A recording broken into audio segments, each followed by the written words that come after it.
Bueno, chicos, buenos días. Vamos a comenzar con la clase, porque ya estamos pasados de horario.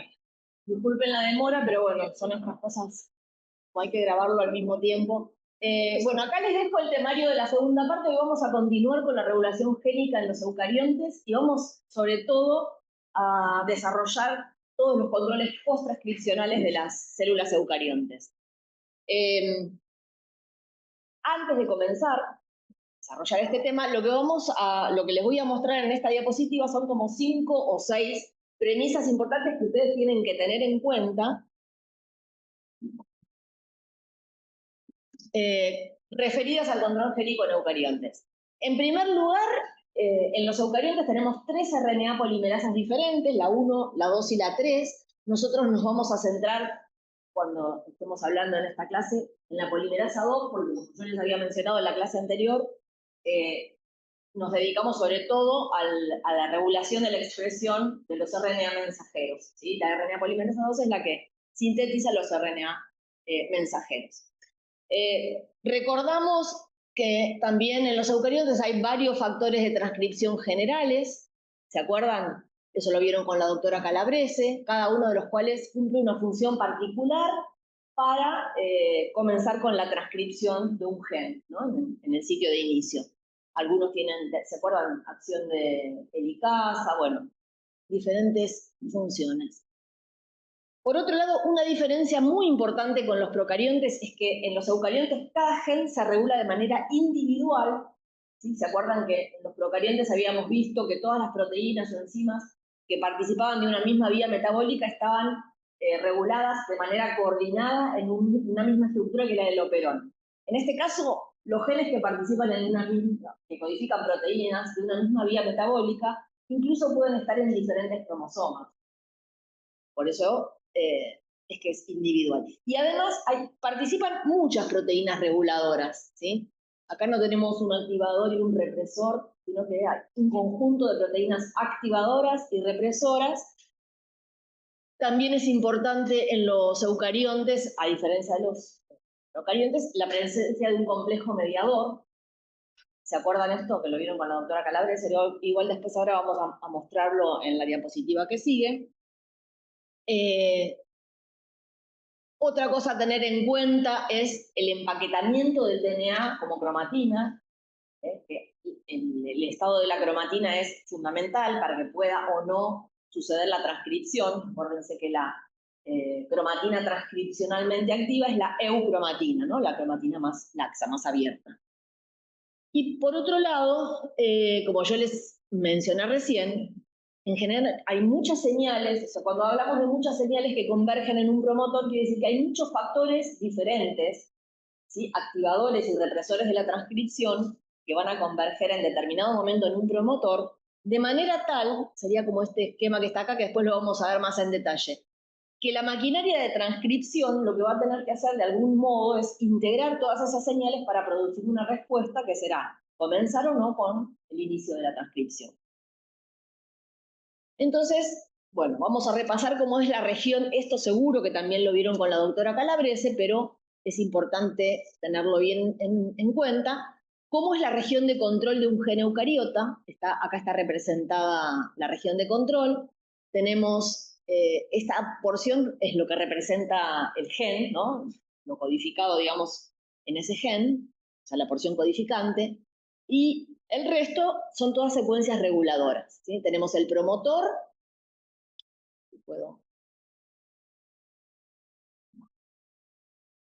tenemos el promotor, que en este caso es una caja tata, la RNA polimerasa 2 unida con los factores de transcripción generales, y luego tenemos varias secuencias reguladoras, como esta. ¿Se acuerdan que las secuencias reguladoras, en este caso son secuencias, la mayoría de esas potenciadores, ¿no? O enhancers. ¿Se acuerdan que podían estar en distintas posiciones, ¿sí? En dirección corriente arriba o corriente abajo, en relación al sitio de inicio, incluso a miles de pares de bases de distancia? Y fíjense que sobre cada una de estas secuencias reguladoras hay unidas varias proteínas reguladoras génicas, ¿no? que pueden ser activadores, represores, coactivadores y represores unidos a ellos. Y para verlo mejor, en realidad, esto en la realidad sería más así que de la otra manera extendida. O sea, de la manera extendida lo estamos viendo como para entender bien, ¿no? Como cuáles son los elementos que convergen allí, pero en realidad ustedes saben que el DNA puede flexionarse de manera tal que estas secuencias que estaban muy alejadas ahora pueden contactar, ¿sí?, con el sitio de inicio de la transcripción a través de esta proteína que se ve acá, o complejo proteico que se ve en violeta, que es el complejo mediador. El complejo mediador es como una proteína plataforma, que está formada por muchas unidades, cada una de las cuales tiene la capacidad de unir diferentes proteínas. Entonces, fíjense, a través del complejo mediador, muy difícil seleccionar, mostrar con esto. A través de este complejo mediador se pueden unir los diferentes factores de transcripción que están unidos a las secuencias o los coactivadores que están unidos a estos factores de transcripción, los factores generales de la transcripción, la RNA polimerasa. Es decir, ahí converge todo.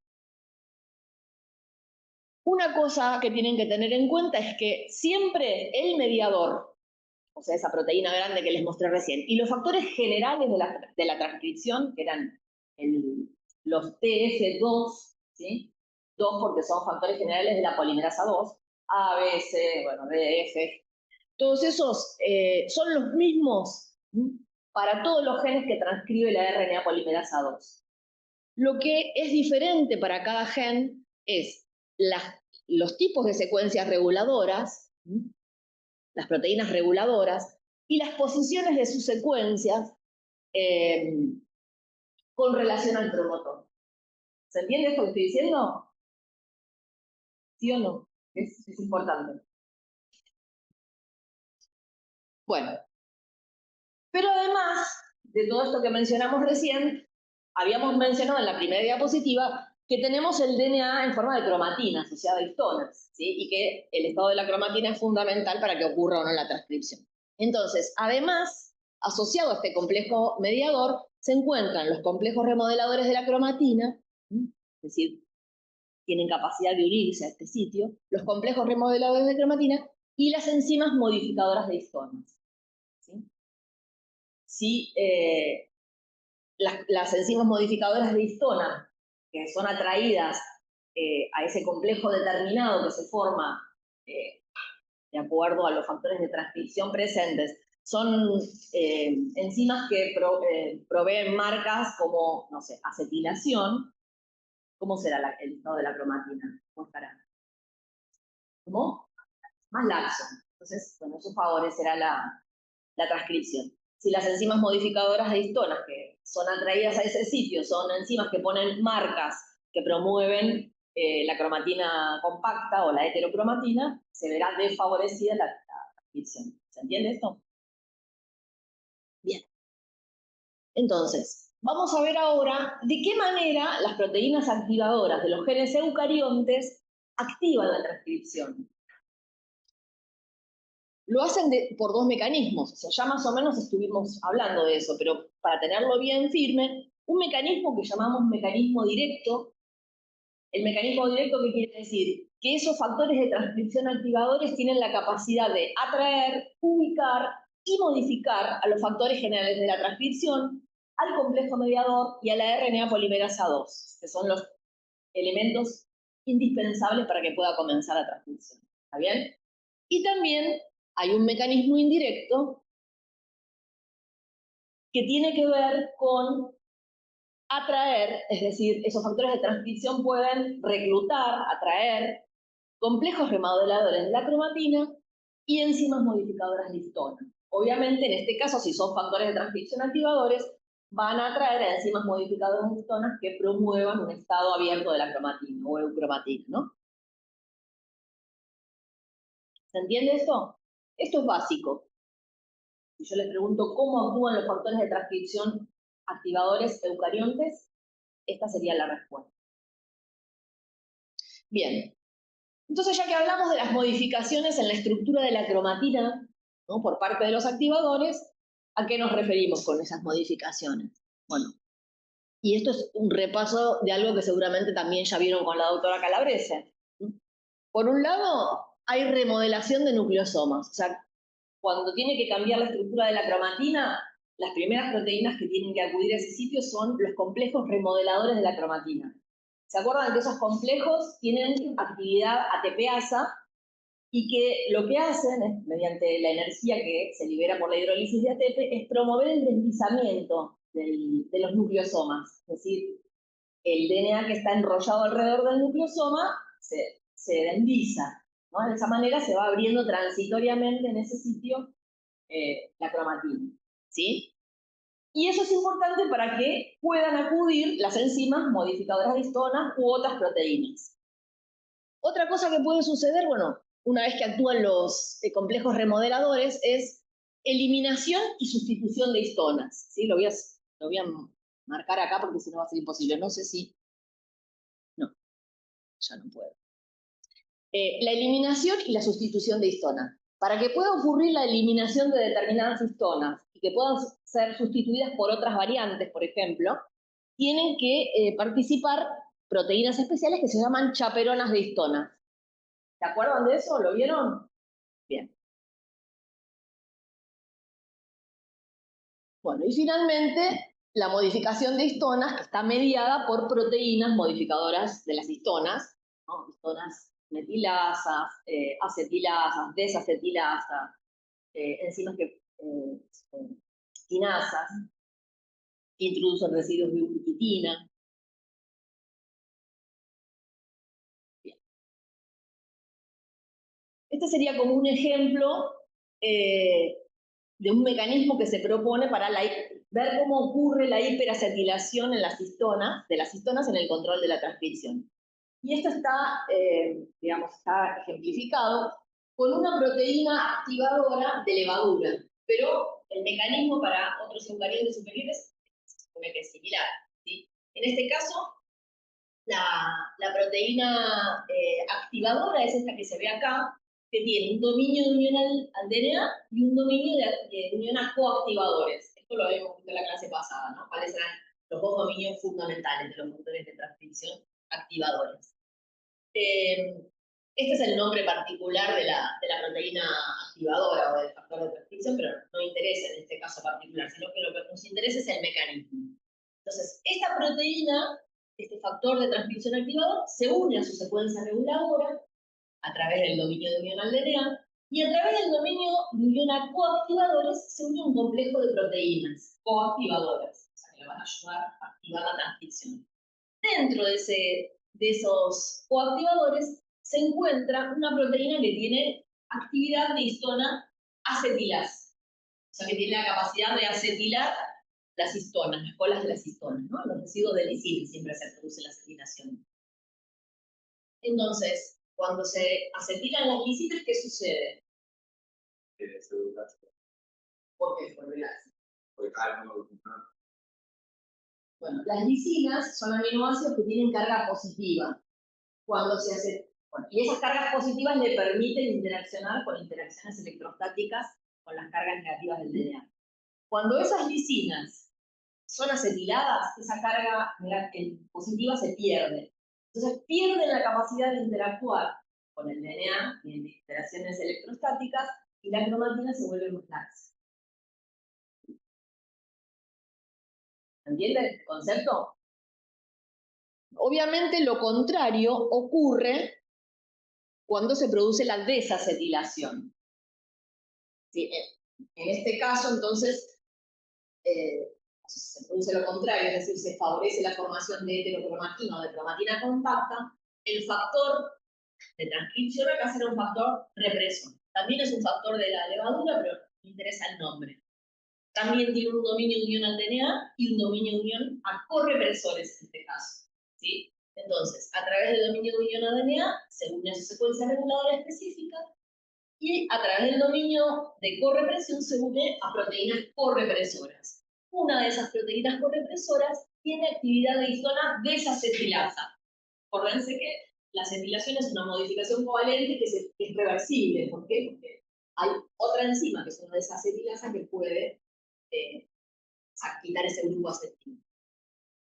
Obviamente, al quitar esos grupos acetilo, nuevamente las lisinas quedan con su carga positiva libre, pueden interaccionar con el DNA y la cromatina se vuelve más compacta.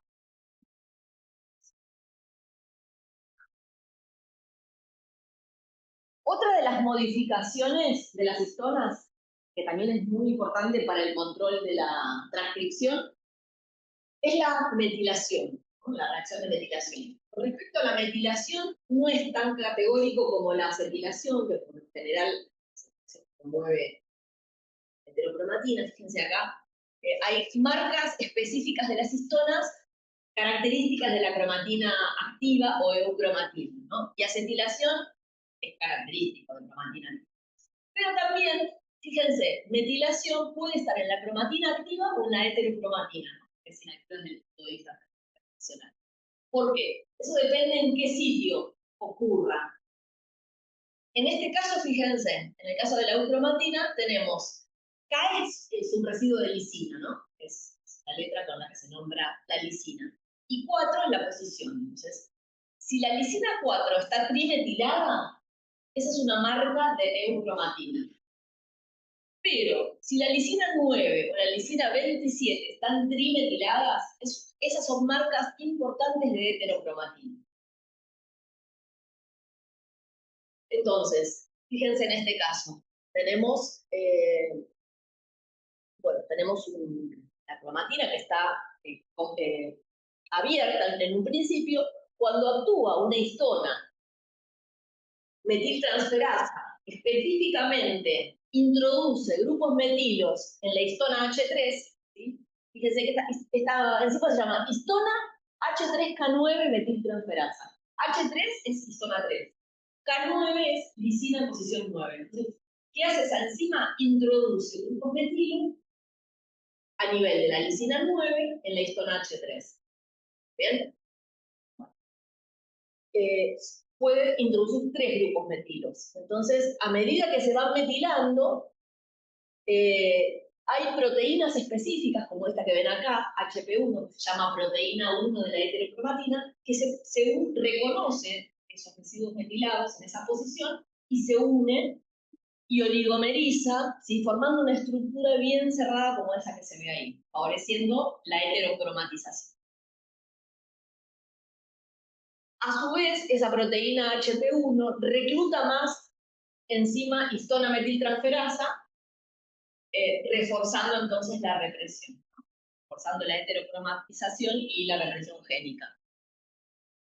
Y esta me gustó porque tiene acá, fíjense, esta es una zona entonces que está metilada en esa posición, es una zona típica de heterocromatina. Ustedes se acuerdan que la heterocromatina se puede propagar hacia sitios vecinos. Entonces, entre esta porción que está heterocromatinizada y esta que está cromatinizada o cromatina activa, hay un elemento aislante. ¿Se acuerdan de las secuencias que yo les mencioné en la clase pasada? Una de esas era una secuencia aislante que prevenía que esta heterocromatina se propague hacia otro gen vecino que no tiene que ser reprimido. ¿Se entiende eso?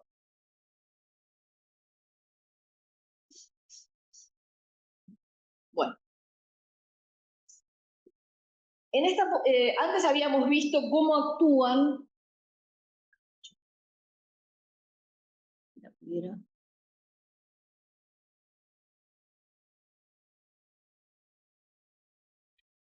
Antes habíamos visto cómo actúan los factores activadores de la transcripción, o sea, los factores de transcripción activadores. Pero yo les había mencionado en la clase pasada que la represión génica es importante en muchos momentos, en el desarrollo y en muchos momentos de la vida de una célula. Entonces también, hay que ver cómo se produce. En este caso también hay mecanismos directos e indirectos. Es decir, los mecanismos directos tienen que ver con una proteína represora, que acá está en rojo, que se une a su secuencia específica en el DNA, ¿no? Que puede ser un elemento silenciador. ¿Se acuerdan cuando vimos las secuencias pasadas? Fíjense en este caso, las secuencias de unión de una proteína represora y de la proteína activadora están parcialmente solapadas, ¿no? Parcialmente superpuestas. Entonces, si este represor se une a ese sitio silenciador, no permite que el activador se une. Sería una de las maneras en las que actúa, ¿no? O sea, no permitiendo que se active y por ende reprimiendo. Otro mecanismo que se plantea o que se ha visto que hay ejemplos de esto es que en este caso no tenemos los sitios solapados, sino que tenemos los dos sitios, el del represor y el del activador, cercanos, pero no solapados. Entonces, se pueden unir las dos proteínas, pero si está presente el represor, bloquea el dominio de activación del factor de transcripción activador. Si bloquea el activador, se reprime la transcripción. Y el tercer caso que se propone es que puede el factor de transcripción represor unido a su secuencia específica, reguladora, puede interactuar de manera directa con el complejo mediador y los factores generales de la transcripción, inhibiendo la unión del activador de alguna manera. O cambiando la conformación, ¿no?, de estas proteínas de manera que el activador no se pueda unir, ¿sí? Para que se entienda un poco. Y bueno, con respecto a los mecanismos indirectos, como ustedes se podrán imaginar, esto es un poco volver a repetir cosas, pero es importante volver a verlo. Con respecto a los mecanismos indirectos, van a ser similares a los que vimos para los activadores, pero en este caso, o sea, una vez que actúan los complejos remodeladores de la cromatina, que siempre tienen que actuar para que puedan unirse, digamos, al DNA las proteínas modificadoras de histona, se reclutan enzimas modificadoras de histona, pero que en este caso promueven o realizan marcas, ponen marcas en las histonas, que son marcas que van a promover la formación de heterocromatina, ¿sí? Por ejemplo, histona desacetilasa o histona metiltransferasa, que va a metilar en esos residuos de lisina que yo les mencioné. Posición 9 o en posición 27 de la histona H3. ¿Está bien? ¿Se entiende eso? Y además, fíjense que esta marca, la metilación en sitios que reprimen, ¿no?, la transcripción, o sea, la metilación que forma heterocromatina, también recluta proteínas de unión a histonas metiladas. Y eso refuerza, ¿sí?, la presencia de estas proteínas, como habíamos visto la HP1, ¿se acuerdan? Eso refuerza más la represión, la hace más estable. ¿Se entiende? Que las marcas de histona H3 metilada, como habíamos visto en una diapositiva anterior, reclutan proteínas de unión a histona metilada, como la HP1 que vimos en la diapositiva anterior. Entonces, todo ese complejo refuerza la represión de la expresión génica.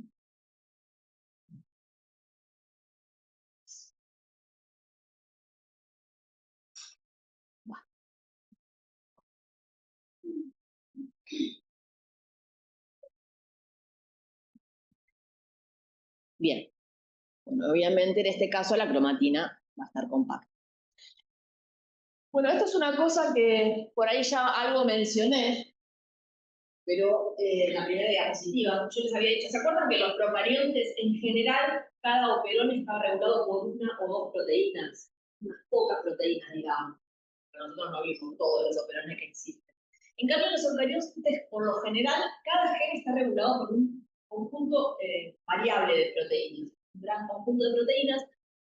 Acá se representan distintos factores de transcripción que por ahí, bueno, en solución no interaccionan entre sí, pero sí lo hacen cuando están unidos en determinado sitio del DNA. Entonces, todos estos factores de transcripción se podrían combinar de distintas maneras, ¿sí?, para producir un efecto sobre la transcripción. Fíjense, esta proteína, ¿no?, puede estar unida en diferentes combinaciones con las otras proteínas. Por ejemplo, en este caso, en esta combinación, unida a este sitio particular, hacen que el gen esté activo, se activa la transcripción. Pero fíjense, la misma proteína verde, ¿no?, en otro sitio y combinada con otros factores de transcripción, promueve la inactivación del gen, es decir, reprime la transcripción, ese conjunto particular. Y lo mismo puede pasar con otras de las que vemos ahí, ¿no? Entonces, la conclusión es que cada gen se va a expresar o se va a reprimir según la combinación particular de proteínas que esté disponible en determinado momento.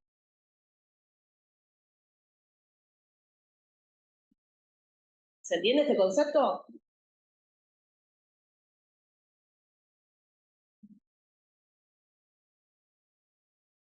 Bueno, y lo que les dije al principio, ¿se acuerdan que les dije que, entonces, en los eucariontes tenemos muchas proteínas reguladoras que se unen en distintas combinaciones en diferentes sitios, ¿no? Reguladores. Entonces, el conjunto de todos estos factores de transcripción unidos va a competir entre sí de alguna manera, va a haber como una especie de competencia entre sitios activadores y represores, de manera tal que la célula de alguna manera tiene que integrar todas esas señales, me refiero a señales a esa interacción, ¿no? Para comenzar una nueva transcripción de un gen.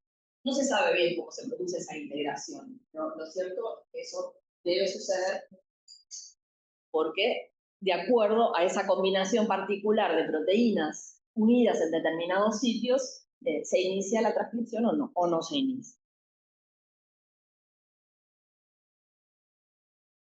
Bueno, las proteínas, los factores de transcripción, obviamente son proteínas y se regula también su actividad.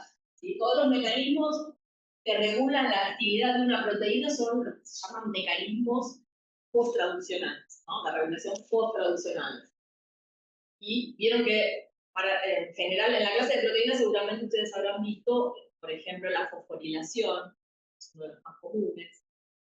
Son dos mecanismos que regulan la actividad de las proteínas. En el caso de los factores de transcripción, tenemos varios mecanismos, que también obviamente son compartidos con otros tipos de proteínas, ¿no? Pero recuerden esto, un factor de transcripción va a actuar, o sea, va a poder cumplir su función, primero, si está en el núcleo, y segundo, si está unido a su secuencia reguladora en el DNA. ¿Sí? Si está en el citosol, no va a cumplir su factor de transcripción. Y si está en el núcleo, pero no está unido, tampoco. Entonces, hay diferentes mecanismos que se postulan de acuerdo, digamos, a las evidencias experimentales, ¿no? que se tienen. Pero unido al núcleo unido a su... Tiene que estar en el núcleo y unido a su secuencia reguladora en el DNA. Entonces, ahí sí ejerce su función. Entonces, ¿qué mecanismos existen? En algunos casos, simplemente, bueno, la proteína, o sea, el factor de transcripción para poder actuar se tiene que sintetizar en ese momento. O sea, el propio factor de transcripción se sintetiza y cuando se sintetiza ya está activo. En otros casos, está ya sintetizado, digamos, está presente en la célula, pero está en una conformación inactiva.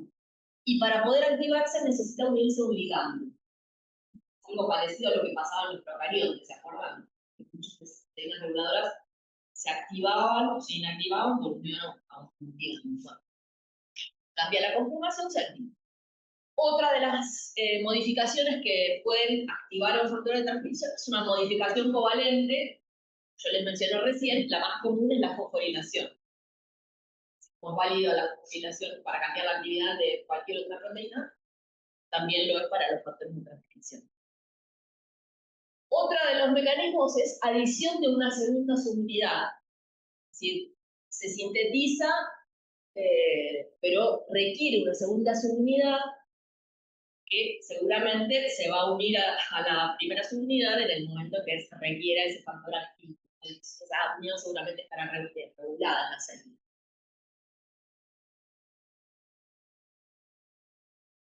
En estos casos, bueno, vamos a suponer que el factor de transcripción está en el núcleo, pues, o en este caso se sintetiza y va al núcleo. Otro de los mecanismos es el desenmascaramiento. Entonces, seguramente a lo largo de lo que queda del curso van a ir viendo algunos ejemplos de todo esto que yo les estoy mencionando. El desenmascaramiento. Esto es cuando el factor de transcripción está inhibido por unión a una proteína inhibidora. ¿Sí? Esta proteína inhibidora lo mantiene inactivo, digamos. Pero si la proteína inhibidora, por ejemplo, es modificada por fosforilación, puede cambiar su conformación y despegarse. Entonces queda libre el factor inhibidor para cumplir con su función. Otra cosa que puede suceder es que, bueno, lo mismo que acá, está la proteína inhibidora, pero en este caso, la unión con la proteína inhibidora lo que está haciendo es enmascarar las secuencias de direccionamiento nuclear. ¿Sí? Toda proteína que tiene que ir al núcleo tiene una secuencia, ¿se acuerdan? Las secuencias NFL, ¿sí?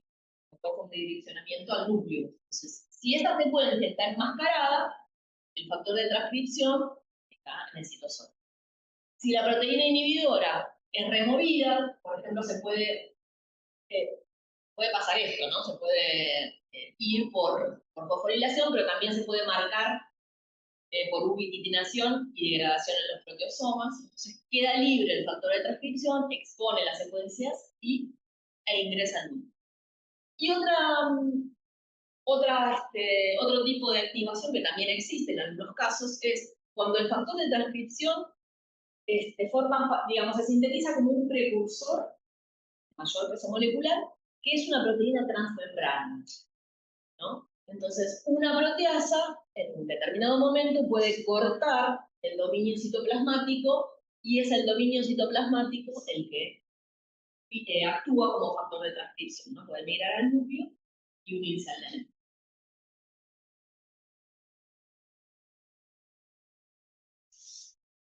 Bueno, vamos a entrar ahora, vamos a mencionar algo de regulación epigenética de la expresión génica. Algo ustedes vieron también con la doctora Calabrese en las clases anteriores. Y también mencionaron lo que es la epigenética. A ver, sin leer esa definición. ¿Qué les quedó?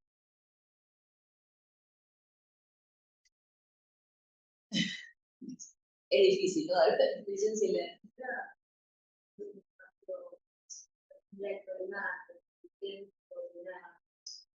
Un problema que se va por modificaciones de otras cosas. Exacto. Ahora vamos a ver de otras cosas. Exacto. Son los cambios heredados en el fenotipo de una célula, o sea, cambios en la expresión génica, digamos, que no son el resultado de cambios en la secuencia del DNA. ¿Sí?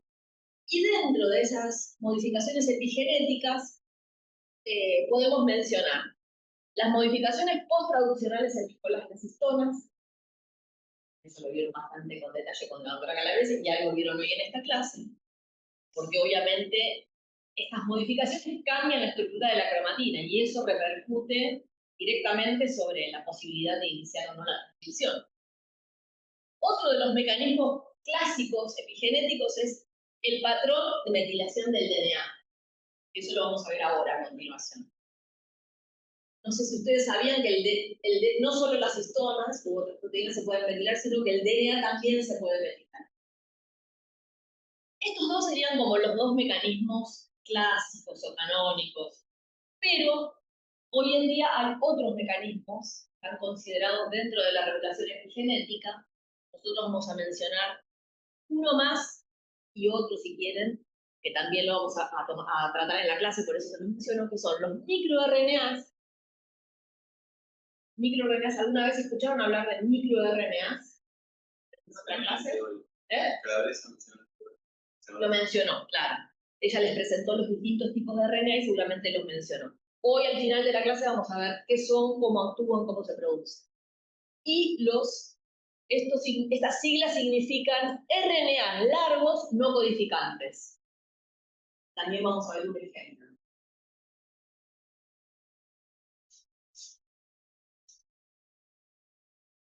Bueno, vamos entonces a ver cómo es la metilación del DNA, para qué sirve. La metilación del DNA es producida, digamos, por enzimas que se llaman metiltransferasas o también metilasas, ¿sí? O sea, son enzimas que transfieren un grupo metilo. ¿Dónde transfieren? ¿En cualquier sitio del DNA? No. Lo hacen en residuos de citosina que están unidas por unión fosfodiéster a una guanina en la posición 5. O sea que una vez que actúa esta enzima, en lugar de citosina vamos a tener una 5-metilcitosina.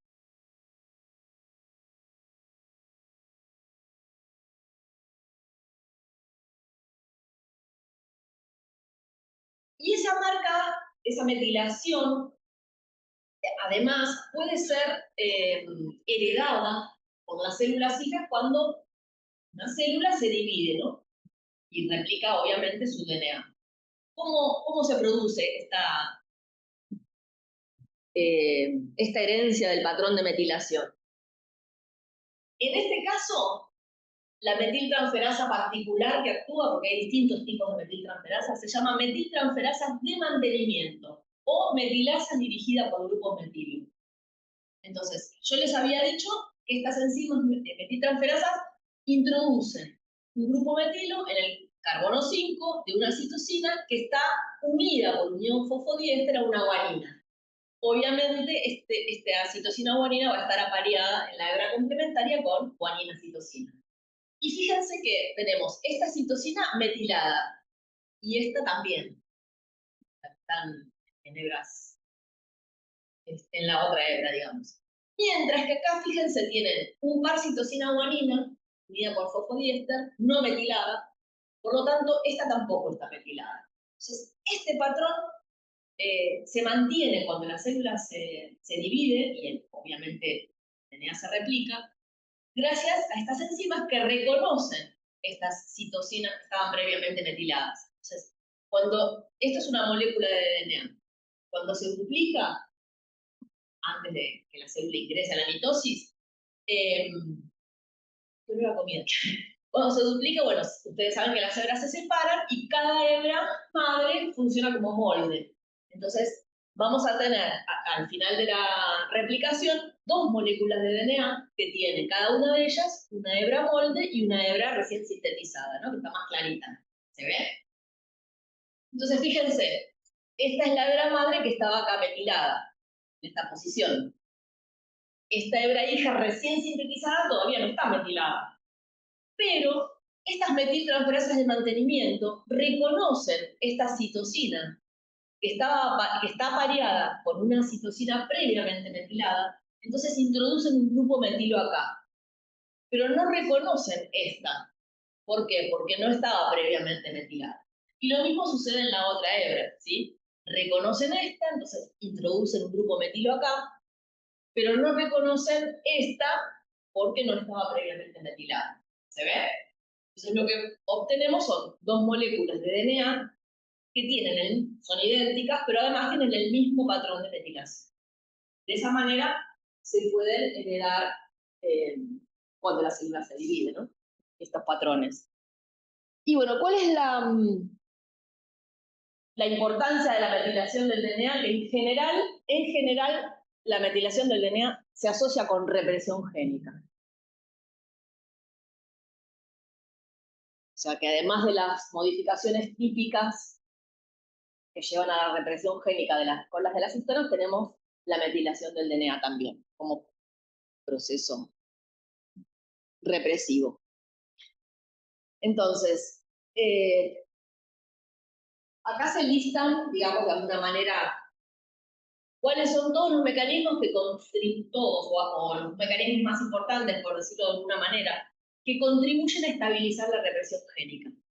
Las modificaciones específicas de las histonas que mencionamos antes, las proteínas de unión a esas histonas modificadas, ¿se acuerdan las proteínas HP1 que se unían a las histonas metiladas en determinada posición? La metilación del DNA en secuencias reguladoras, específicamente. Y también los grupos metilos del DNA pueden atraer proteínas de unión a DNA metilado. O sea, proteínas de unión a metil-CpG.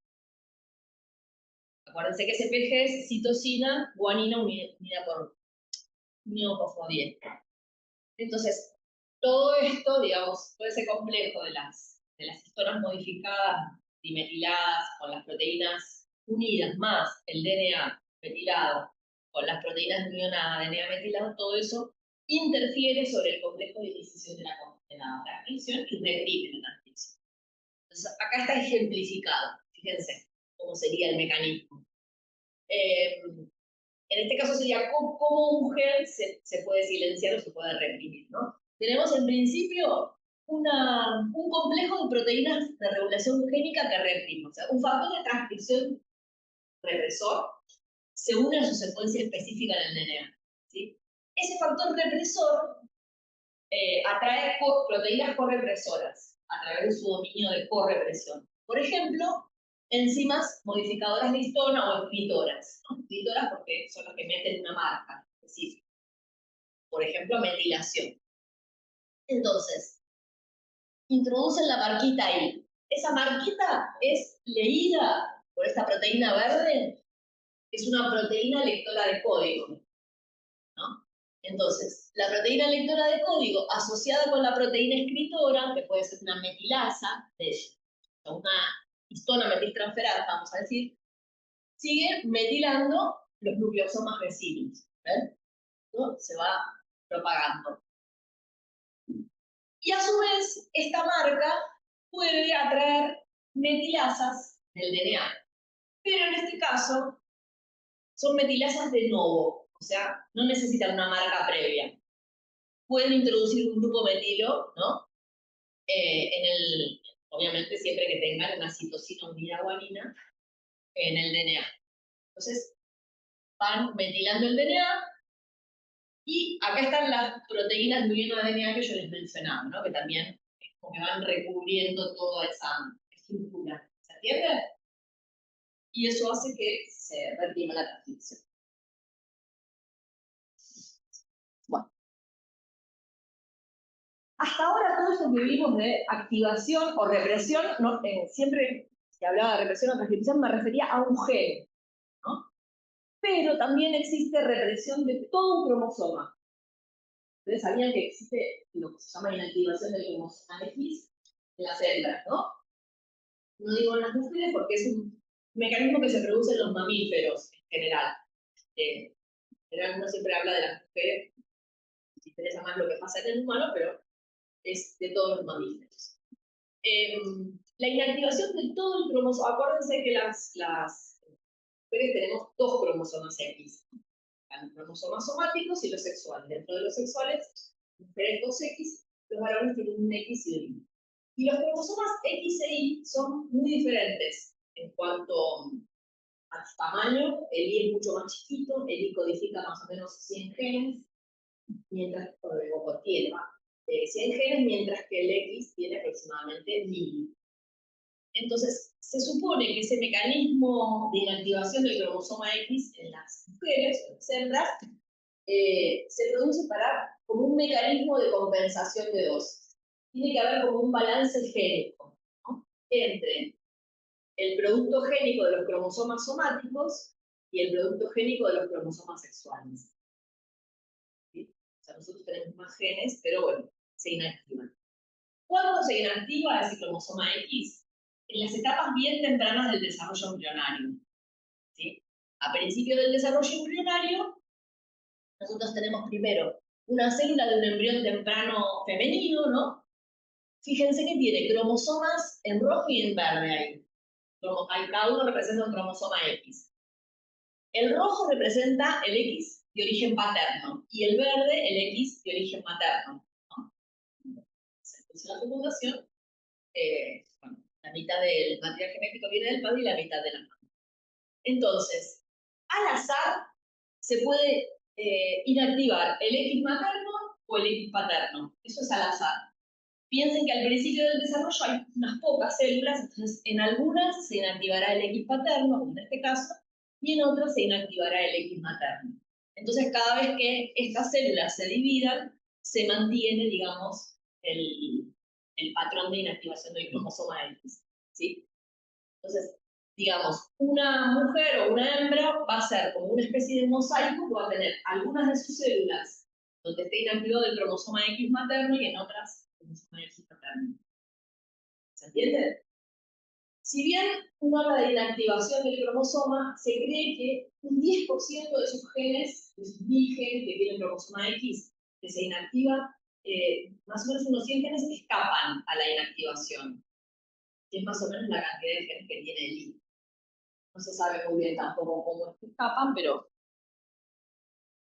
Profe, ¿es de cada célula del embrión y se elige uno de los dos cromosomas. Claro, es el principio del desarrollo, donde hay unas muy pocas células. Entonces, en algunas, en determinados momentos, claro, se inactiva el X materno, en otros el X paterno. Entonces, obviamente, cada vez que esa célula se vaya dividiendo, para que en todas las células está inactivado el cromosoma no, X paterno. no. Es como, digamos, se podría saber si uno toma muestras, pero... Bueno, esta inactivación del cromosoma X ocurre por la formación de un tipo especial de heterocromatina que ahora vamos a mencionar. Y esto que les puse acá es, no sé si escucharon hablar alguna vez de corpúsculo de Barr. Si uno hace una tinción, por ejemplo, con un colorante básico, de, no sé, un extendido de un material humano, ¿no? Pongamos un encendido de mucosa bucal, bastante fácil de hacer, y lo miran bien al microscopio, con un buen microscopio y colorante básico, ese cromosoma X se ve como un palillo de tambor, se llama, ¿no? Se ve un cosito así con una prolongación cercano a la envoltura nuclear, y a eso se le llamó corpúsculo de Barr, en su momento, ¿no? Antes de saber todo esto, este mecanismo de inactivación del X. Entonces, digamos, las mujeres tendrían este corpúsculo de Barr.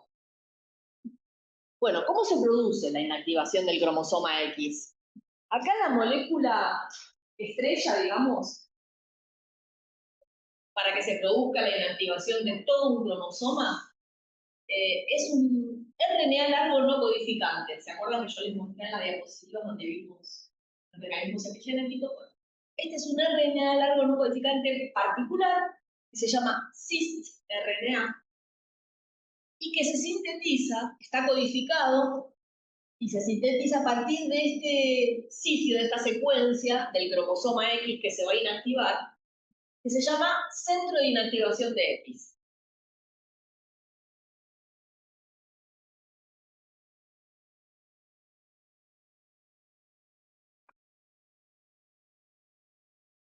A partir de ahí se comienza a sintetizar ese RNA largo no codificante particular. Para que tengan una idea, esta es la estructura que tiene ese RNA. Los RNA largos no codificantes son RNA justamente de una extensión bastante larga y que tienen una estructura secundaria y, bueno, obviamente terciaria particular. Acá se muestra la estructura secundaria. ¿Se acuerdan que la estructura secundaria de un RNA tiene que ver con apareamiento intracadena, porque es una sola hebra, ¿no? Es una RNA. Apareamientos intracadena en ciertos sitios de complementariedad y, bueno, bucles. Entonces, fíjense qué estructura tan grande, bueno, y tan especial. Entonces, bueno, comienza a sintetizarse a partir de este sitio y se dice que se va extendiendo a lo largo del cromosoma en un sentido y en el otro. No es lo único que participa, digamos, para inactivar el X, sino que también hay en ese sitio, en ese cromosoma, se atraen, ¿no?, variantes específicas de histonas. O sea, hay cambios de determinadas histonas por sus variantes, no tienen que saber cuáles. Modificaciones de histonas particulares también, obviamente seguramente serán modificaciones como la dimetilación en lisina 9 o en lisina 27, y patrones específicos de metilación del DNA. O sea, ese RNA no codificante largo más todas esas modificaciones contribuye, en definitiva, a inactivar todo el cromosoma, excepto ese 10% que yo les digo. Bueno, y bueno, obviamente esto es represión epigenética, ¿no? Esta diapositiva que les traje acá es del Lodish novena edición, que me gustó porque les da un poquito más de información, no tienen que saber ninguno de estos nombres. Pero lo que muestra, esto es sacado de una revista científica muy importante, de la revista Science, les muestra acá, fíjense, cómo es que se va produciendo, ¿no?, esa inactivación. Comienza a sintetizarse ese RNA no codificante a partir de ese centro de inactivación y se va propagando hacia sitios del cromosoma en un sentido y en el otro, ¿sí? En realidad, el DNA ustedes saben que está legado, entonces esos sitios no están tan alejado, no es que tiene que saltar, sino que hay como aproximación, ¿no? En el espacio. Entonces, bueno, se va sintetizando cada vez más moléculas de ese RNA no codificante largo, ¿sí? Hay participación, fíjense acá, ¿sí? De trimetilación de la histona H3 en posición 27 en determinados sitios. Y hay también participación de estas proteínas PRC1 y PRC2, que son proteínas de un complejo represivo Polycom. Ese no lo mencionamos. Tampoco me quise meter yo mucho en todo eso, pero son proteínas represivas, ¿sí? Estos son complejos que intervienen durante el desarrollo embrionario. Entonces, bueno, primero en estas regiones y después es como que cada vez se va sintetizando más ese RNA y como que va recubriendo todo el cromosoma, acompañado de todas esas modificaciones que yo les mencioné. Y me gustó esta imagen porque acá muestra cómo es la estructura de ese RNA no codificante largo. Justamente por esa estructura tridimensional, tiene la capacidad, los RNA no codificantes largos, de unir diferentes proteínas, de participar en muchas funciones celulares. Acá en particular estamos viendo esto. Entonces, fíjense, tienen acá el DNA del cromosoma, se está heterocromatinizando, se está cerrando, digamos, la cromatina, y tienen un conjunto de proteínas, ¿no?, que intervienen, que son las proteínas asociadas con ese RNA. ¿Qué tipo de proteínas son estas? Me interesan los nombres, pero algunas tienen función de correpresores, otras tienen función de histonas desacetilasas, o histonas metiltransferasas. Entonces, lo que van a hacer es meter marcas que favorezcan la regresión genética, que van a cooperar, digamos, con ese RNA no codificante largo para, digamos, reprimir de manera muy estable ese cromosoma que se mantiene reprimido durante toda la vida de la célula, ¿no? Excepto en las células germinales, que cuando sufren meiosis se tienen que reprimir porque forman células haploides, cada una de las cuales tiene que recibir un cromosoma. ¿Se entiende eso? Bien, pero ese es otro tema. Entonces se dice que ese RNA no codificante largo funciona como una especie de andamiaje molecular, justamente por esa capacidad de unir todas esas proteínas para silenciar todo un cromosoma completo. ¿Se va entendiendo? Porque es bastante complejo este tema. Hay mucha información. Igual, como yo les digo, muchos de los nombres no los tienen que saber. Los nombres no, pero está bueno que interpreten cómo es el mecanismo. Bueno, vamos a entrar ahora a los controles post-transcripcionales, ¿no? Porque todo lo que vimos hasta ahora fueron controles transcripcionales, ¿sí? Iniciar o no iniciar la transcripción de un gen. Pero una vez que comenzó la transcripción, todos los controles que vienen después se llaman post-transcripcionales. Y en los eucariontes hay muchos niveles o subniveles. Los dos grandes niveles serían el control transcripcional y el post-transcripcional. Dentro del post-transcripcional hay subniveles. Por ejemplo, algunos ocurren en el núcleo, ¿sí? Eso representa, lo que se ve de violeta es el núcleo de una célula y el resto, lo verde es el citoplasma. Hay controles a nivel de la maduración de los RNA mensajeros. Por ejemplo, un proceso que se llama Cordy empalme alternativo y otro que se llama sitio de adición de la cola polía. Es decir, en qué sitio va a estar la cola polía. Otra de las modificaciones post-transcripcionales que ocurre a nivel del núcleo es la edición del RNA mensajero. Y esto lo vamos a desarrollar ahora. Luego tenemos, obviamente, el RNA mensajero se sintetiza y se madura en el núcleo y luego es transportado hacia el citosol. También hay un control del transporte. Eso no lo vamos a ver, porque el ejemplo que está en el libro tiene que ver con el transporte del virus o de RNA mensajeros del virus HIV y era explicar un montón de cosas que eran muy interesantes, pero si quieren, el ejemplo lo tienen en el libro. También vamos a ver otro mecanismo que se llama control de la localización citosólica del mensajero. En el citosol, a nivel del citosol, también se puede controlar la iniciación de la traducción, ¿sí? Una vez que tenemos el mensajero, pero ¿se traduce o no se traduce? Un proceso que también contribuye a regular la iniciación de la transcripción de la traducción, perdón, en algunas células es la adición citoplasmática de colapolia. Luego también se puede regular la degradación del RNA mensajero y la regulación por microRNA, que contribuye a silenciar la expresión de un RNA mensajero. O sea, acá se los presento y ahora vamos a ir desarrollando la mayor parte de ellos. Antes de comenzar a describir los diferentes tipos de mecanismos que yo les mencioné recién, les quiero mostrar esta diapositiva. Yo no sé si ustedes hablaron en alguna clase anterior de lo que son las secuencias 3' y 5' UTR. O regiones no traducidas también. Sí. ¿Sí? Bueno, se los recuerdo por las dudas porque ahora lo vamos a usar mucho.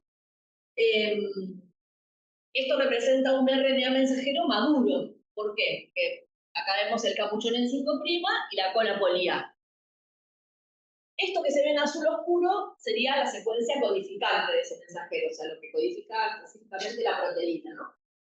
Pero entre el capuchón en 5' y la secuencia codificante, y entre la cola poliada y la secuencia codificante, hay una región que no se traduce. O sea, está presente en el mensajero, pero no se traduce en la proteína. O sea, la proteína va a hacer esto.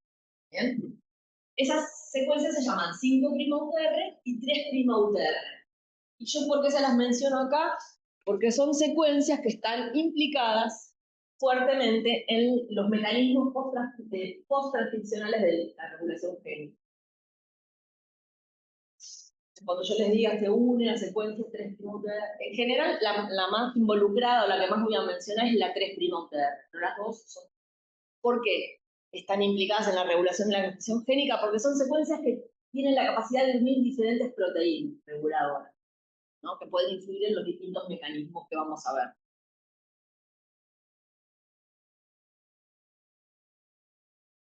Bueno.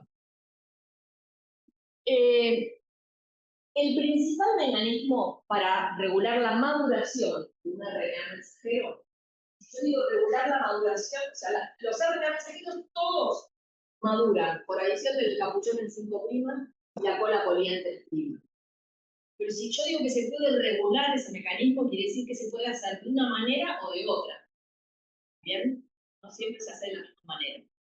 Entonces, cuando hablamos del principal mecanismo para regular la maduración, hablamos de la maduración alternativa por corte y empalme o corte y empalme alternativo. No lo puedo decir de una manera o de otra. Pero lo que sí es importante es que esté esta palabra alternativo. ¿Qué significa alternativo? Y esto yo creo que también algo lo vieron con la doctora Calabrese, ¿no? Bueno, ¿qué quiere decir? Fíjense, acá tienen un gen, en este caso es el gen de la alfa-tropomiosina, creo que es de la rata, pero no importa. El gen de la alfa-tropomiosina. Fíjense, los exones son los que están en naranjado oscuro, en naranja, y los intrones en amarillito o naranja claro, ¿no? Es decir, tiene varios exones, varios intrones, el gen. Y luego, bueno, eso después lo vamos a ver. ¿Qué sucede? Cuando este gen se transcribe para dar un pre-RNA mensajero, o sea, antes de que se modifique, ¿bien? ¿Se acuerdan que se transcribe a un pre-RNA mensajero? Acá no está dibujado, ni esquematizado el pre-RNA mensajero, pero esto se transcribe a un pre-RNA mensajero, que es único, es uno, a partir de ese gen, ¿sí?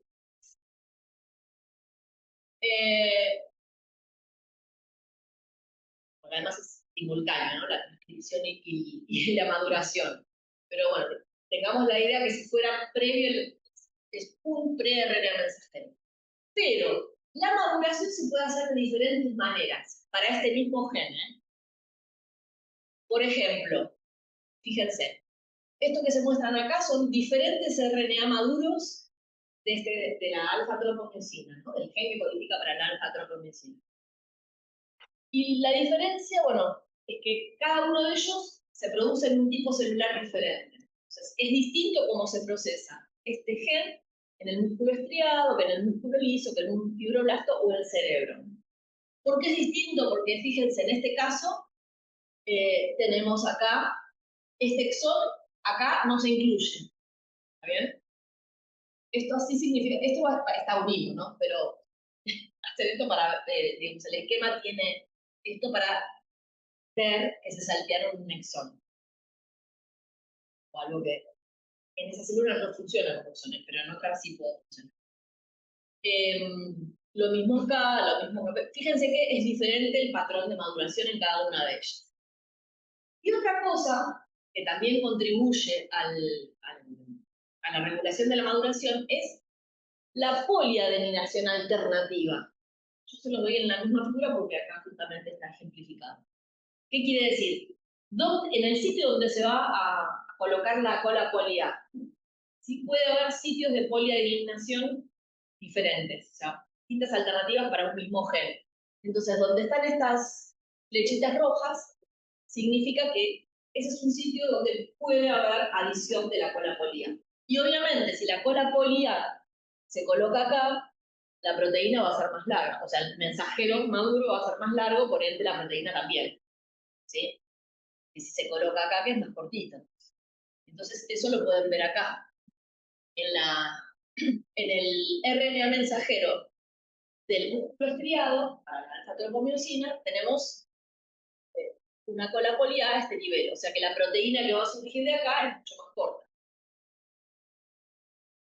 En este sitio, en este cerebro, se produjo a nivel de este sitio, ¿sí? La poliadeninación, y en los otros tres a nivel de este. Y a su vez eso acompañado con diferentes patrones de corte y empalme.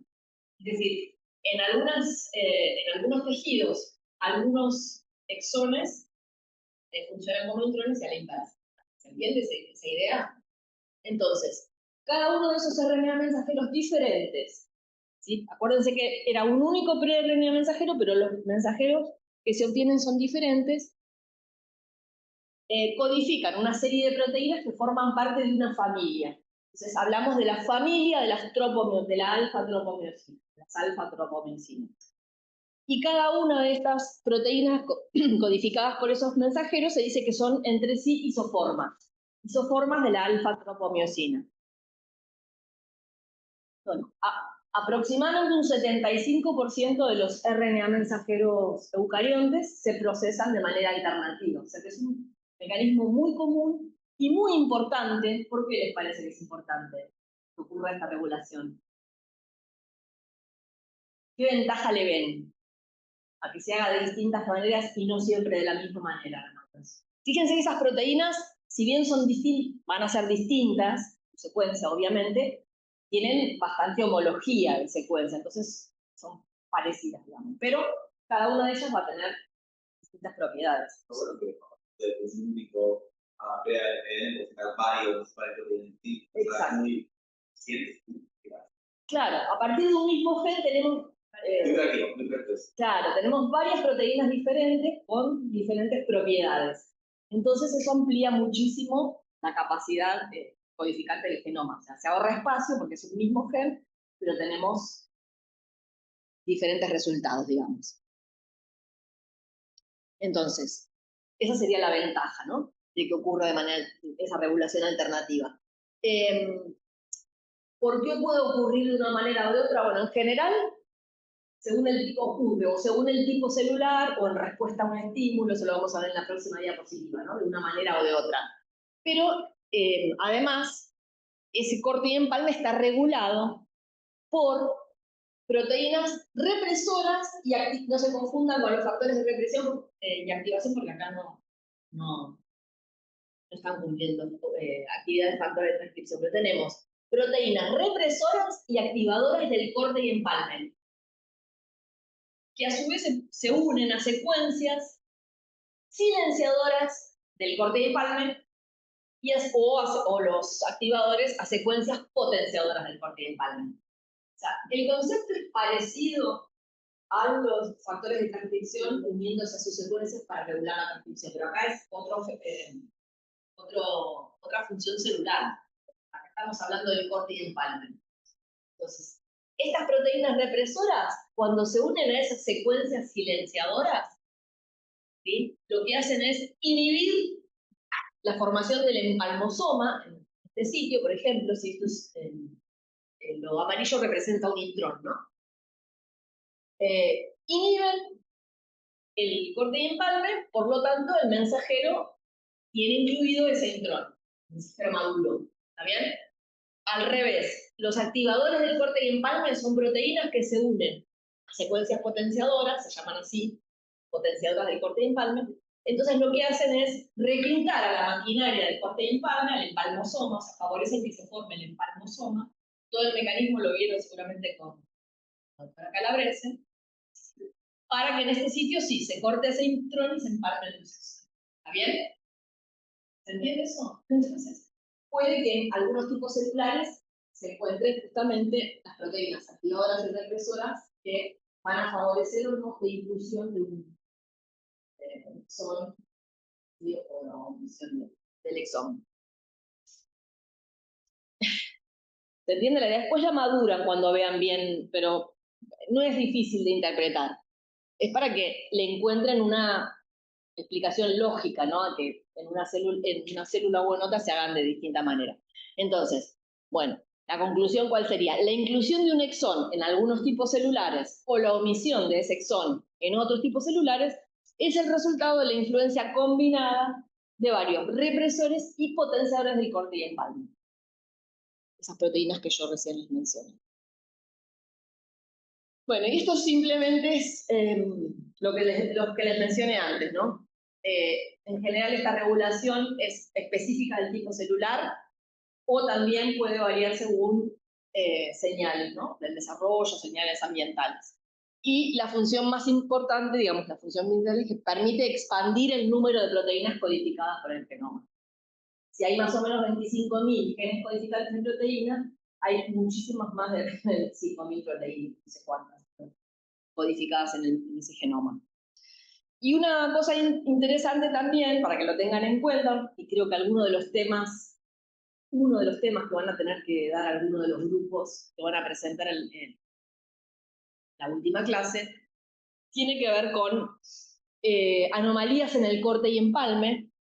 Anomalías en el corte y empalme pueden causar múltiples enfermedades genéticas. En el LODISH nuevo hay un apartado al final del capítulo, en uno de los capítulos, que les menciona así a grandes rasgos. Simplemente acá se los doy como a título informativo, ¿no?, para que tengan en cuenta que es un proceso importante. Entonces, por ejemplo, el cambio de bases, ¿no?, una mutación en un pre-RNA mensajero puede crear una secuencia consenso de corte y empalme. Entonces, bueno, puede cambiar obviamente la proteína codificada o puede que dé una proteína no funcional. El cambio en una secuencia potenciadora del cambio de empalme puede llevar a omitir un exón, es decir, en lugar de empalmarlo puede que no lo empalme, entonces obviamente la proteína codificada va a ser diferente. También puede haber mutaciones de los factores de corte y empalme, que regulan. Puede ser que un activador no active cuando tiene que activar o a la inversa al represor si es que cambia su función. Bueno, vamos a ver ahora otro mecanismo de regulación, que es la edición génica. La edición génica es la alteración de la secuencia nucleotídica del pre-RNA mensajero.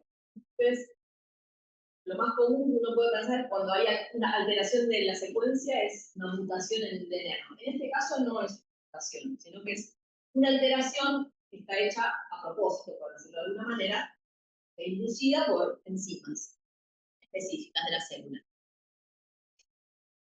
En distintas especies existe ese mecanismo de regulación, pero nosotros vamos a ver en mamíferos un ejemplo, nada más.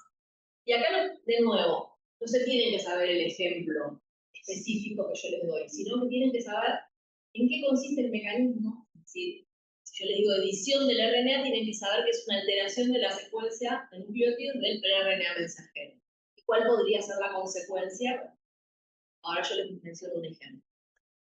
Un tipo de edición es la desaminación de citosina para dar uracilo. ¿Sí? Cuando se va este grupo amino, se forma uracilo. Eso en algunas células es producido por enzimas específicas, ¿no? En determinado momento del desarrollo de la diferenciación de esa célula. Y bueno, esta edición, digamos, se produce, por ejemplo, en las células, en las células del intestino y no se produce en las células del hígado, para este gen en particular, que es el gen de la ApoB. ¿Se acuerdan del tránsito vesicular cuando vimos la LDL, la endocitosis de LDL? Que era una partícula que estaba formada por una proteína, ApoB, y se hablé de ApoB100 en realidad, y en el centro tenía los lípidos, ¿sí? Transportaba lípidos. Entonces, el gen que codifica la ApoB es este gen. Entonces, es un gen bastante grande, tiene 20 y pico de exones. Entonces, ¿qué pasa en el hígado? En el hígado no se expresa esta enzima de edición. Entonces, se forma el pre-RNA mensajero, luego el RNA mensajero, y la proteína, digamos, codificada en ese mensajero, tiene dos dominios. Un dominio de unión a lípidos, el dominio por el cual la LDL ¿no? se une a los lípidos, y un dominio de unión al receptor de LDL. Entonces sería este que se ve acá. ¿Sí? La verde sería la ApoB. ¿Entienden? ¿Se acuerdan de ese lípido? Bien. Eso pasa en el hígado. O sea, en el hígado se sintetiza esta forma de mayor peso molecular que se llama ApoB100, la que vimos en la fase de tránsito vesicular. En intestino dijimos, en intestino sí se expresa la enzima de edición. O sea, en intestino se produce este fenómeno. Y en este caso lo que sucede es, en el exón 26, ¿no? En el exón 26 hay un triplete que es CAA. Entonces, esa citosina cambia a uracilo en el pre-RNA mensajero, ¿no? Entonces, en lugar de CAA vamos a tener UAA. CAA codifica para un aminoácido, pero UAA es un codón de terminación. Entonces, cuando se produce acá ese codón de terminación, es un codón de terminación prematuro, porque en realidad la terminación estaba acá. ¿Sí? ¿Qué quiere decir? Si hay un codón de terminación prematuro, para la traducción, ¿no? Para la traducción me refiero. Si hay un codón de terminación prematuro, la proteína va a ser más corta que el mensajero. Que se ve acá. Y es lo que se llama ApoB48 porque tiene el menor peso molecular. Y solo tiene el dominio de unión a lípidos, pero no tiene el dominio de unión a receptores. Es decir, que esa proteína, o lipoproteína, digamos, va a cumplir otra función en esa célula. ¿Se entendió la idea? Bueno, este es un ejemplo. En este caso cambia el codón de terminación, ¿no? La ubicación del codón de terminación de la traducción. Entonces se obtiene una proteína más corta. En otros casos puede ser que cambie la secuencia de un aminoácido. ¿Sí? Si cambia la secuencia de un aminoácido, tenemos otra proteína diferente. Si esto está regulado, digamos, esa proteína tendrá una función específica en el sentido celular, ¿no? Siempre va acostado a por lo que puede dar. No creo que dé una proteína más larga. O hay un codón de terminación prematuro o hay una alteración nucleotídica que después va a dar un aminoácido distinto, ¿no? Proteína. Bueno, el otro mecanismo que yo les mencioné es la regulación de la localización de los RNA mensajeros. En este caso, no ocurre en todos los tipos celulares, porque, bueno, obviamente sería complicado regular, una vez que salen del núcleo, ¿no? Los RNA mensajeros maduros, sin dónde tienen que ir. Pero en algunos tipos celulares sí es importante. ¿Por qué? Porque sirven, por ejemplo, para situar al mensajero en el sitio donde se necesita la proteína codificada, Es muy importante para establecer asimetrías en el citosol celular. Eso es importante en muchos embriones, células embrionarias o ovocitos o embriones, ¿no? Y también permite regular la expresión génica en diferentes zonas de la célula de distinta manera, ¿no? De manera independiente.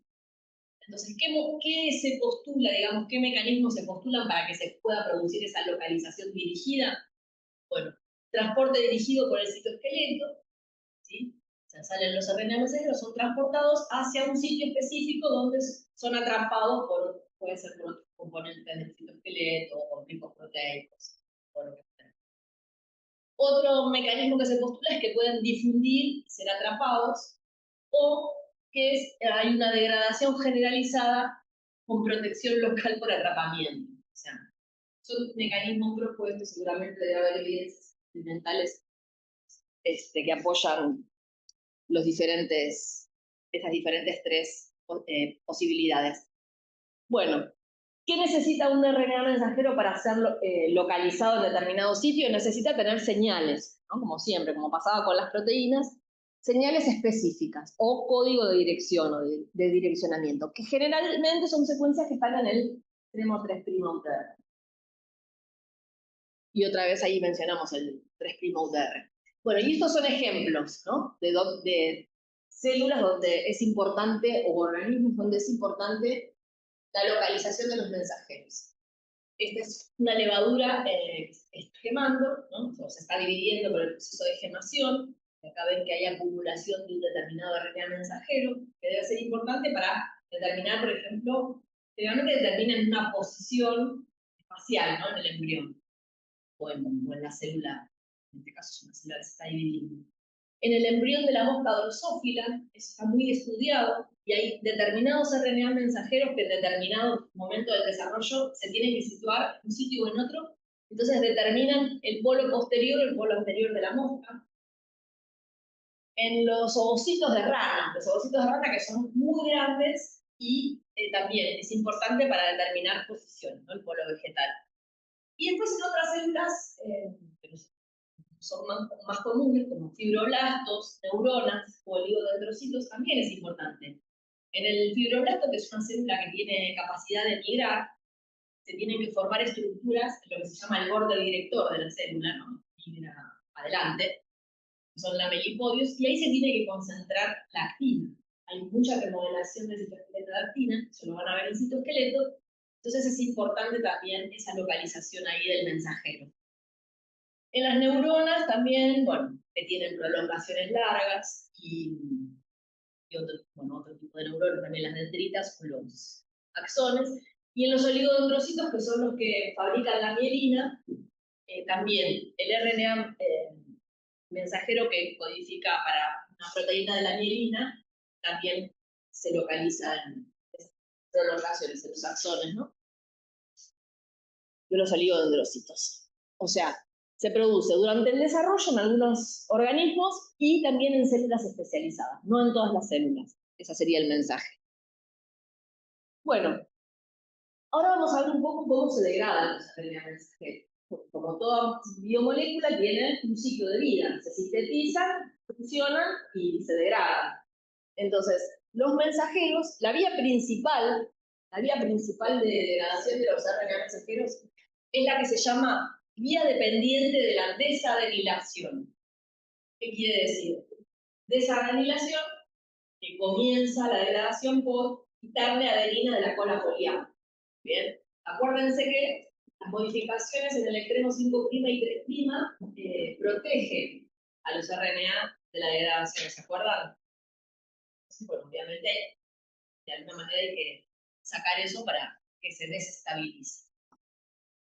Entonces, la que es dependiente de la desadenilación ocurre por una enzima o un complejo enzimático que tiene actividad de desadenilasa, es decir, va sacando adeninas de la cola poliar, hasta determinado número de adeninas, ¿no? 25, 30 adeninas, y en ese momento pueden pasar dos cosas, digamos.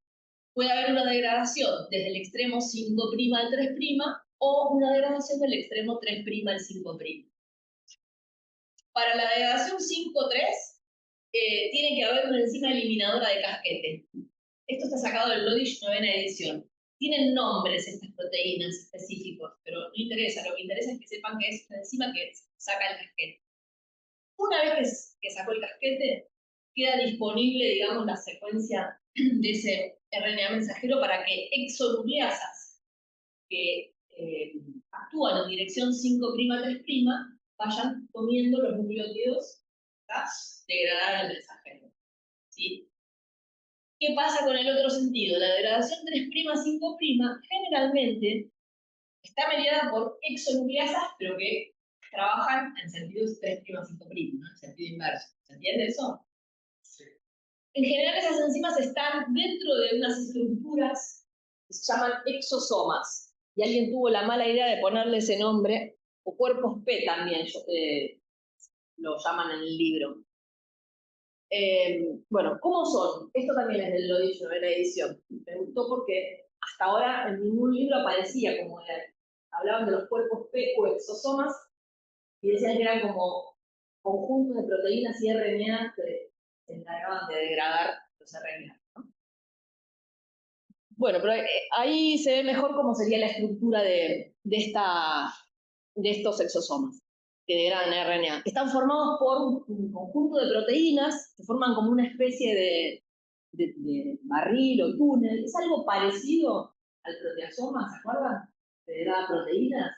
Es bastante parecido, porque miren, tienen primero una subunidad que tiene como una especie de tapa, que es por donde ingresa el RNA a ser degradado, y esto tiene actividad de licasa. Entonces, bueno, va manteniendo estirado, digamos, acá no hay que abrir doble hélice, pero es como que va empujando, tiene un dominio ATPA, que seguramente provee la energía para empujar hacia adentro ese RNA que se tiene que degradar, ¿sí? Y después tiene, en la parte terminal, tiene exonucleasas y endonucleasas.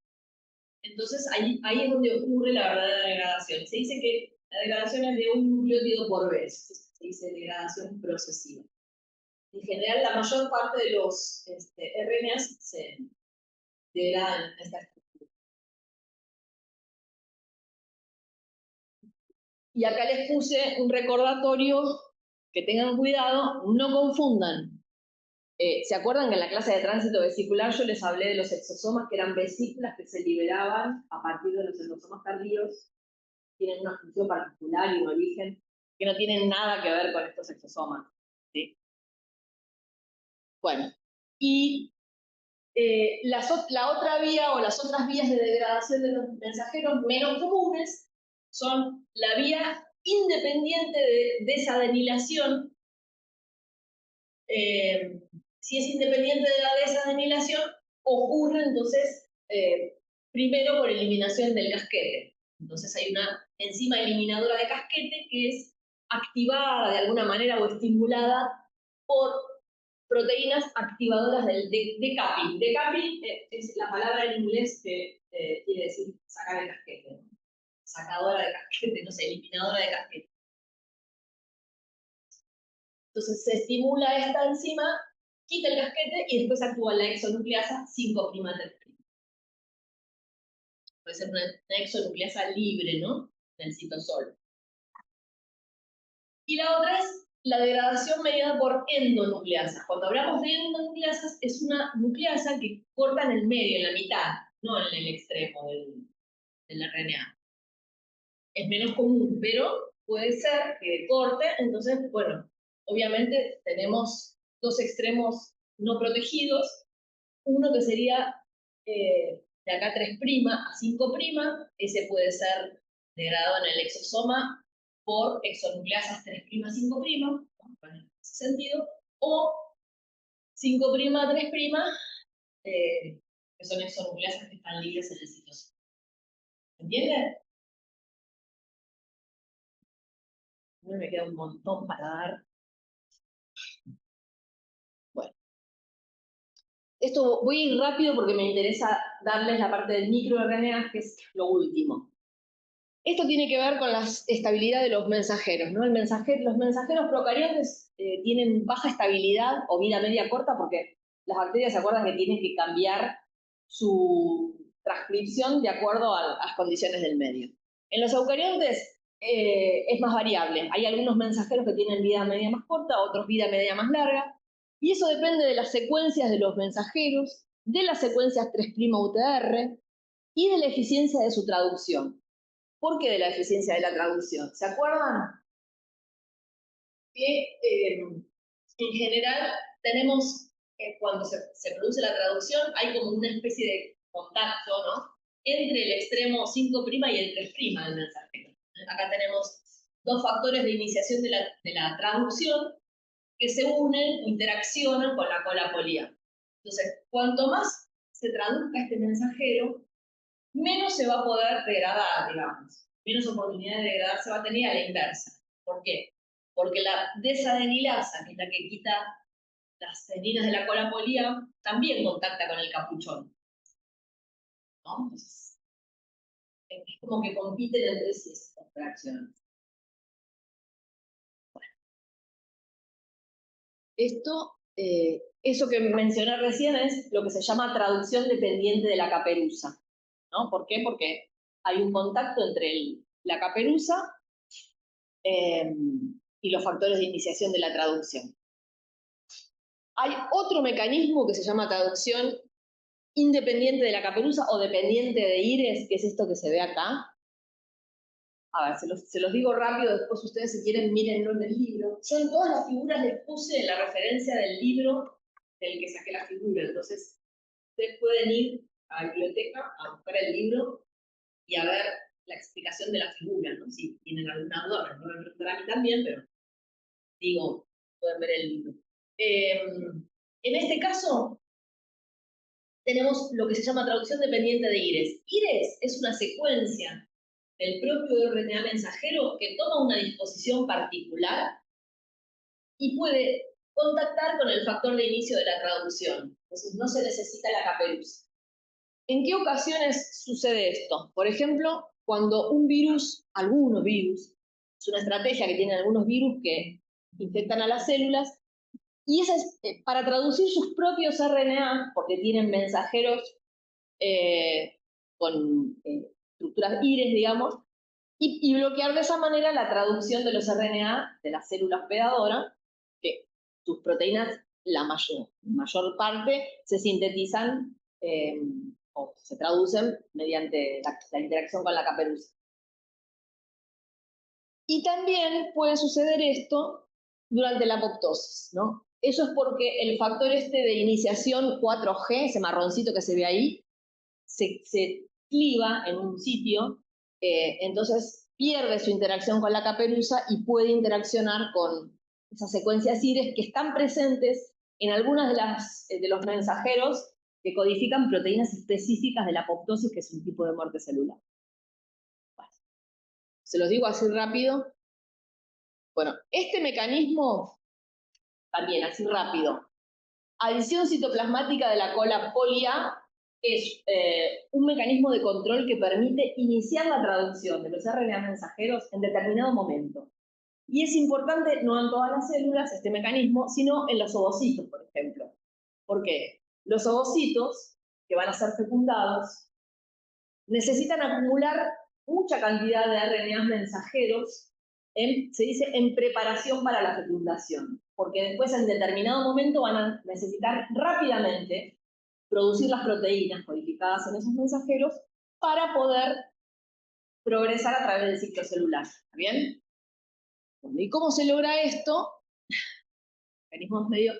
Ahí tenemos, a la izquierda tenemos los ovocitos inmaduros. Los ovocitos inmaduros son transcripcionalmente inactivos. ¿Por qué? Porque la traducción está reprimida. O sea, acumularon todos esos mensajeros, pero no se pueden traducir. ¿Por qué? Porque tienen una secuencia específica, ¿no? Que es esta que se ve acá, se llama elemento de poliadenilación citoplasmático rico en una secuencia rica en uracilo, ¿está bien? Cerca o en el extremo 3' UTR, que puede unir esta proteína que a su vez une una proteína que se llama masking, que se une al extremo 5' y bloquea, esta proteína bloquea el inicio de la traducción. Está como reprimido. ¿Qué pasa cuando se produce la fecundación? Cuando se produce la fecundación, se activan determinadas quinasas, este factor se fosforila, cambia su conformación y libera esta proteína inhibidora. ¿Sí? Se libera. Y a su vez, cuando se libera esta proteína, queda este sitio libre como para que se una este factor, que es un factor de especificidad de corte y poliadenilación. Ustedes hasta ahora habían visto corte y poliadenilación en el núcleo para los mensajeros. Sin embargo, también en esta situación, en este tipo de células, ocurre corte y poliadenilación en el citoplasma. Este factor recluta esta polimerasa polia que va a introducir residuos de adenina. Entonces, se alarga mucho esa cola polia en el citosol. En el citosol ocurre esto. Y cuando esto se alarga, estas dos proteínas de unión a cola polia se pueden unir y pueden reclutar, digamos, o pueden influenciar el inicio de la traducción estimulándola. ¿Entienden la idea? Traducción activada. Yo no les voy a, nunca les tomo en el examen, díganme qué, pero tienen que saber todas esas proteínas. Pero sí, en un caso está inhibida y luego en determinado momento se activa la poliadenilación y eso hace que se active la traducción, ¿no? Bueno. Y que ocurre en el citoplasma, obviamente. Ahora, la última parte, que es lo que corresponde, yo decía, a los microRNA, vamos a hablar de silenciamiento de genes a nivel post-transcripcional, porque antes habíamos hablado del silenciamiento pretranscripcional o transcripcional, ¿no? Este es un cuadrito que tiene los distintos tipos de RNAs, que ustedes ya vieron otro cuadrito similar con la doctora Calabrese, pero ahora vamos a hablar de dos de esos tipos de RNAs, cada vez se conocen más, que son los microRNA y los OMIRNA y los SIRNA, o RNA de interferencia pequeños. Entonces, ¿qué es el RNA de interferencia o la interferencia del RNA? Se dice que es un mecanismo biológico conservado que inhibe la expresión de genes a nivel post-transcripcional en respuesta a la presencia de RNA de doble hebra. ¿Cuáles son esos RNA de doble hebra? Los microRNA o MIRNA y los SIRNA o RNA de interferencia pequeña. Esas serían las siglas en inglés. ¿Por qué inhiben o cómo inhiben la expresión o cómo silencian los genes? Porque actúan específicamente, en definitiva, inhibiendo o degradando directamente a los RNA mensajeros, pero de manera específica, no a cualquier RNA mensajero. ¿Sí? Ahora vamos a ver el mecanismo. ¿Qué diferencias hay? Tienen diferentes estructuras, diferente origen, porque los microRNAs están codificados en el genoma de la célula, mientras que los SIRNA o RNA de interferencia pequeños pueden ser de origen endógeno, pero en general se los considera exógenos porque pueden provenir de virus, transposones o transgenes, que son dos, tienen dos material genético que en su ciclo de vida puede tener doble hebra. ¿Bien? Condición importante para que pueda producirse la interferencia del RNA es que estos RNAs tengan doble hebra. Y, digamos, estos dos tienen aproximadamente una longitud de 22 nucleótidos. ¿Sí? ¿Se entiende más o menos la idea? Bueno. Vamos a ver los microRNA, cómo se producen y cómo funcionan. Yo les decía que los microRNA están codificados en el genoma, ¿sí? Se sintetizan en el núcleo, son sintetizados por la RNA polimerasa 2 y también son modificados por adición del capuchón y la cola polia. Pero cuando se sintetizan como precursores de mayor peso molecular, ¿sí? En el núcleo. Y ahí se llaman primirna. ¿Está bien? En el mismo núcleo son procesados por unas nucleasas específicas que los cortan a ese nivel, ¿ven? Donde están las dos flechitas rojas. Entonces se pierde, digamos, la cola polía y el capuchón, y queda un RNA más corto que sale al citosol por la exportina 5, y, bueno, es esta molécula que ahora se llama premirna. Primero era primirna, cuando es recortado ahí, es premirna. ¿Se entiende? O sea, todavía no es el mirna típicamente activo, por decirlo de alguna manera. En el citoplasma va a sufrir un nuevo procesamiento por un complejo enzimático que se llama Dicer, que corta ahí donde están las flechitas. ¿Sí? Entonces, lo que queda es el mirna propiamente dicho, que es eso que está ahí arriba, ¿está bien? Ese es el mirna, de más o menos 22, 23 nucleótidos. Y doble cadena, doble hebra, ¿bien? Entonces, cuando se forma ese mirna, se une a un complejo que se llama complejo RISC, junto con, o sea, formado por la proteína argonauta, esa verde, y otras proteínas. O sea, esta proteína con otras y el mirna forman el complejo RISC, o complejo silenciador mediado por RNA. Ese mirna que tenía doble hebra, acá en ese complejo, una de las hebras se elimina, ¿sí? Entonces queda una sola hebra, que se llama hebra guía. Y este complejo entonces comenzará a buscar un RNA mensajero que sea complementario a este mirna, o a esta hebra del mirna. Entonces pueden pasar dos cosas. Fíjense, hacia la izquierda es lo que sucede en las plantas. En las plantas hay una unión extensa, ¿no?, de este mirna con un RNA mensajero específico. Obviamente tiene que ser un RNA que tenga en algún sitio, generalmente a nivel del extremo 3', complementariedad molecular. Entonces, si esta complementariedad es grande, directamente el complejo RISC puede cortar, o sea, tiene actividad endonucleasa, corta ese mensajero. Entonces, ese mensajero es degradado. Obviamente, si el mensajero es degradado, no puede sintetizar la proteína que codifica. Entonces, como un microRNA puede actuar degradando varias moléculas de mensajero, se reprime la expresión de este mensajero. ¿Bien? ¿Qué sucede en los animales? En los animales el mecanismo es similar, pero no hay en general no es tan extensa esa complementariedad. Entonces, lo que sucede es que se bloquea la traducción. No se degrada inmediatamente el mensajero. Esto queda bloqueado, pero en definitiva, después este mensajero es enviado a los cuerpos P, o sea, a los exosomas, y ahí es degradado. O sea que termina degradándose el mensajero. Esa es la proteína argonauta. ¿Se entiende? Bueno, ¿y qué diferencia? Eso es el mecanismo de los RNA de interferencia pequeños o sigma, y ahora ya estamos terminando.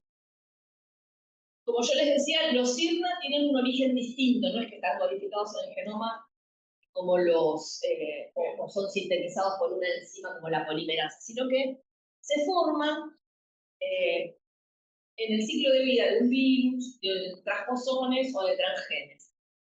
Y son los precursores, porque también se forman como precursores de mayor peso molecular, son más largos de lo que deberían ser, digamos, para funcionar.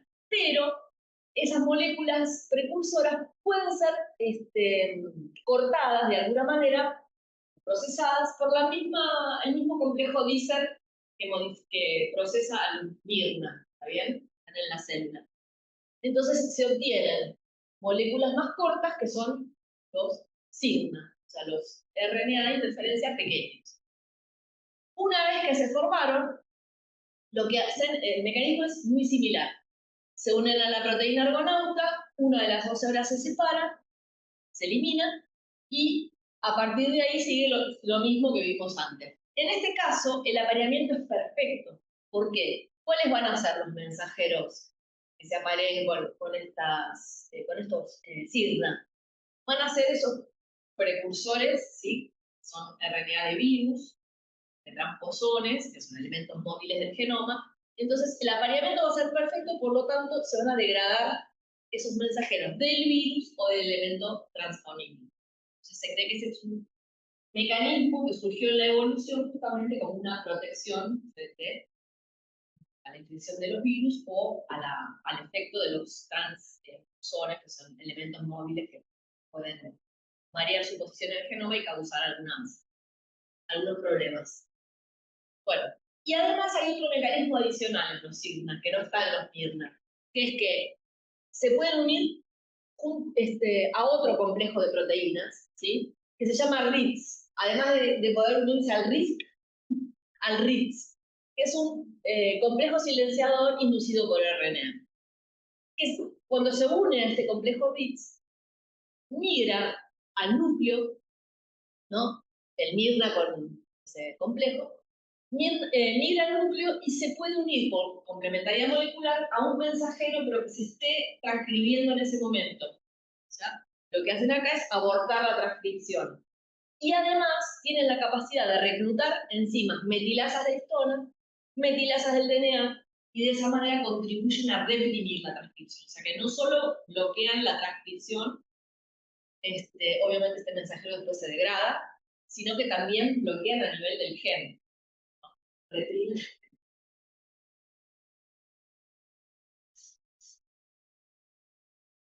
Se forman heterocromatina. Bueno, esto es simplemente para mostrarles estos mecanismos de RNA de interferencia y los microRNA, los investigadores que los descubrieron bueno, e investigaron sobre este tema, recibieron el premio Nobel, uno en el año, creo que era 2006, y este en 2024, o sea, hace muy poquitito que les dieron el Nobel. Bueno, digamos, esto más o menos ya lo fuimos viendo, pero si ustedes quieren entrar en la página del Nobel, está año por año cada uno de los descubrimientos. Y por ejemplo, si quieren entrar a esta, ¿no? Buscan Premio Nobel de Fisiología o Medicina 2024 y les va a aparecer una información que es para el público en general y otra que es más científica, digamos, más elaborada. Y la verdad que es re interesante porque además cuentan bien cómo llegaron a descubrir esto. Y esto es simplemente para decirles que los microRNA están siendo en los últimos tiempos, hace ya un tiempo, ¿no? Pero muy estudiados y cada vez se descubren más desregulaciones de los microRNA en distintas patologías. Algunos están aumentados y otros disminuidos en algunas patologías, o sea, digamos que contribuyen de alguna manera a la patología. Entonces, bueno, el conocimiento de esto brinda un potencial, una herramienta potencial para el diagnóstico y para el tratamiento de enfermedades, en línea general. Bueno, listo. Terminamos por hoy.